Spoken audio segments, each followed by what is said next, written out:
A seguito di un'attività ispettiva svolta con la Sovrintendenza di Venezia nell'agosto del 2024 abbiamo riscontrato delle irregolarità su 12 reperti archeologici detenuti da un privato in un palazzo storico di Venezia. I carabinieri del Nucleo Tutela Patrimonio Culturale li hanno trovati in un importante palazzo del centro storico veneziano.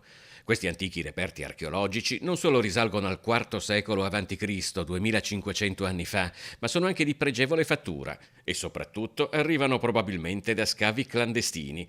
Dopo la ricettazione da parte di soggetti rimasti ignoti, sono finiti a Venezia.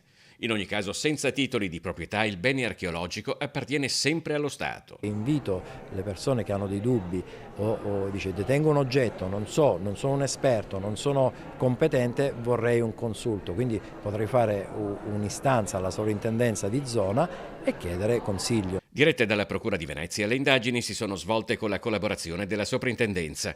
Provenienti probabilmente dalla Puglia, i reperti sono stati assegnati al Museo Archeologico di Vibo Valentia. Di questi 12 sicuramente il pezzo più importante è questo cratere a Mascheroni, a Pulo, databile più o meno al IV secolo, alto circa 1,50 m, una tipologia diciamo abbastanza nota, ma per decorazioni e per tipologia proprio delle scene figurate pare essere molto raro. L'importanza di questa figura sta appunto nel pregio di questo tipo di vaso, non solo nelle sue dimensioni ma anche proprio nell'apparato iconografico, un apparato iconografico molto ricercato, di altissimo livello artistico. I 12 oggetti recuperati sono entrati anche nella banca dati dei Carabinieri di tutela del patrimonio culturale, un immenso archivio composto da oltre 8 milioni di reperti, di cui se ne ricerca ancora 1,5 milioni.